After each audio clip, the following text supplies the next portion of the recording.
ایک مرتبہ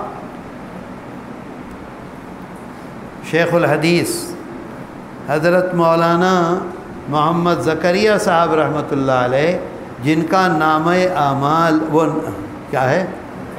فضائل اعمال، فضائل اعمال لوگ پڑھتے ہیں، وہ مجھ سے فرمانے لگے، میں گیا ان کے پاس، بہت محبت کرتے تھے، بہت محبت کرتے تھے، اس کا تصور جس نے دیکھا نہیں ہے وہ نہیں کر سکتا۔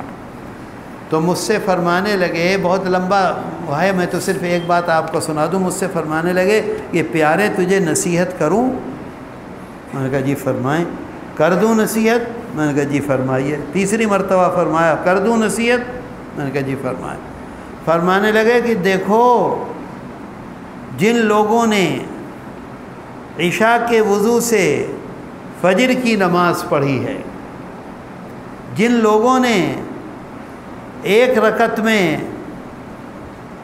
الف لام میم سے لے کر قل اعوذ برب الفلق تک پڑھا ہے اور دوسری رکعت میں قل اعوذ برب الناس پڑھی ہے، جن لوگوں نے 40 سال فجر کی وضو نہیں کی ہے، عشاء کے وضو سے فجر کی نماز پڑھی، ان لوگوں کی زندگی کو استحسان کی نظر سے دیکھو۔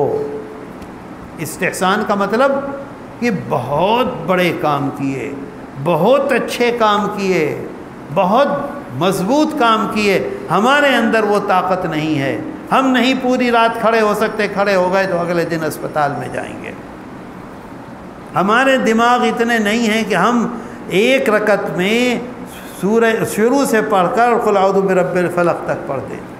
انہیں استحسان کی نظر سے دیکھو، اور تم فرائض اور واجبات کے بعد سنتیں اور مستحبات پر پورا عمل کی کوشش کرو، اللہ تمہیں وہی نوازے گا جو ان لوگوں کو نوازا ہے جنہوں نے پوری رات ایک ایک رکعت میں پورا قرآن پڑھا ہے، جو انہیں اجر ملا ہے وہی تمہیں اجر ملے گا۔ شرط یہ ہے کہ فرائض و واجبات کے بعد سنتوں اور مستحبات کو پکڑ لو، یہی ہے فاتبعونی، وہی اجر پاؤ گے۔ مجھ سے خود کہا،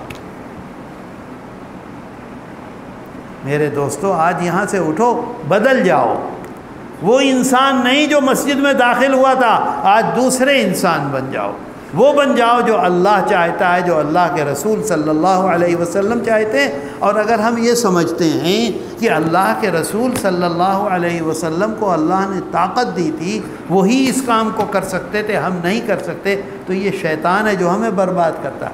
1,25,000 1,50,000 احادیث میں آتا ہے کہ آخری حج میں جب تشریف لے گئے ہیں آقا تو 1,25,000 صحابہ تھے۔ بخاری شریف میں پوچھیے ان سے، اور صحابہ فرماتے ہیں کہ آقا فرماتے تھے، کیا ہے وہ تسبیح حج والی؟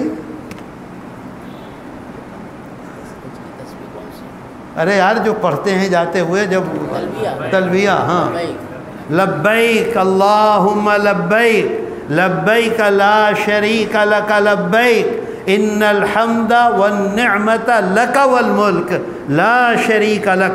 آقا جب پڑھتے تھے سارے صحابہ خاموش ہوتے تھے، 1,00,000 سے زیادہ صحابہ تھے اور ہر ایک کے کان تک وہ آواز پہنچتی تھی۔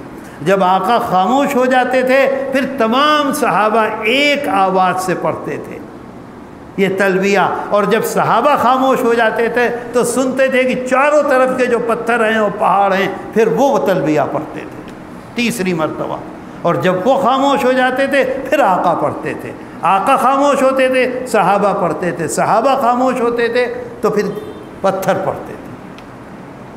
دیکھ لیجئے میرے دوستو، تو اللہ کے رسول صلی اللہ علیہ وسلم میں 1,25,000 1,50,000 2 لاکھ 2.5 لاکھ 5 لاکھ یہ تمام کے تمام صحابہ جو تھے انہوں نے عمل کیا کہ نہیں کیا؟ کسی صحابی کے بارے میں دنیا کا کوئی دشمن سے دشمن یہ کہہ سکتا ہے کہ انہوں نے اس وقت بزنس کیا تو جھوٹ بولے؟ بتاؤ۔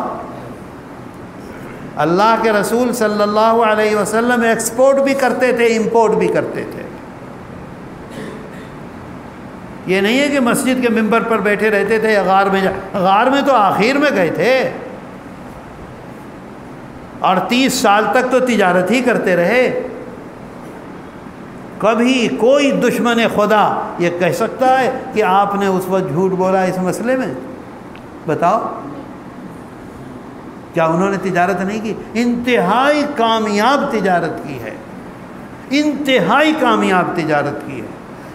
سب سے بڑی تاجر مکہ مکرمہ کی، سب سے زیادہ دولت مند، آج اڈانی سب سے زیادہ دولت مند ہے، مکے کی اس سے زیادہ دولت مند کوئی عورت نہیں تھی۔ ان کے قافلے کے قافلے تنہا ان کے پورے قافلے چلتے تھے، ان کے مینیجر تھے جو ان مینیجروں کو لے کر جاتے تھے اور آتے تھے اور ساری دنیا میں گھومتے تھے وہ قافلے، مال یہاں سے لے کر جاتے تھے، مال وہاں سے آتا تھا۔ اللہ کے رسول صلی اللہ علیہ وسلم کے بارے میں سنا تو ان کا چیف مینیجر جو تھا اس کو کہا کہ تم ساتھ جاؤ اور ذرا ان کے حالات دیکھو۔ وہ گیا، سفر میں، مہینوں کا سفر ہے، تجارت کر رہے ہیں، لوگوں کو سامان بیچ رہے ہیں، لوگوں سے سامان خرید رہے ہیں، کسی ایک جگہ ایک لمحے کے لیے منافقت نہیں، جھوٹ نہیں، دھوکہ نہیں، بغض نہیں، عناد نہیں، کچھ نہیں۔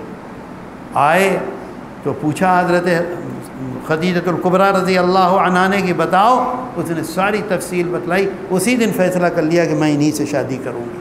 پورا خاندان مخالفت کرا، ارے ان کے پاس تو کچھ بھی نہیں ہے، تو تمہاری تجارت لے کے جاتے تھے، جو کچھ لاتے تھے تمہیں کما کے دے دیتے تھے، تھوڑا سا پیسہ اپنے پاس رکھ لیتے تھے، بیع مضاربت کرتے تھے۔